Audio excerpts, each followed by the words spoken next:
मित्रों, आइए एक भोजपुरी सॉन्ग आज फिर से लेके आए हैं, सुनते हैं।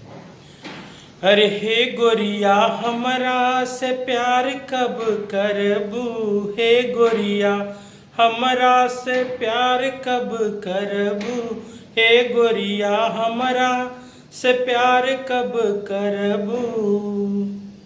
अरे मखमल चुनरिया, अरे मखमल चुनरिया उघार कब करबू, हे गोरिया हमरा से प्यार कब करबू, हे गोरिया हमरा से प्यार कब करबू, हे गोरिया हमरा से प्यार कब करबू।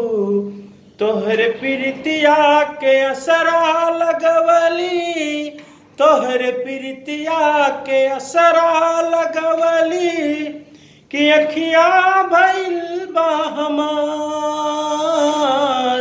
तोहर प्रीतिया के असरा लगवली, कि ठगाइल बा अखिया हमार। कहियो तू आके पयलिया बजऊ तू, कि छेड़ दे तू मनवा के तार। अरे हमरा पे इतना उपकार कब करबू, हे गोरिया।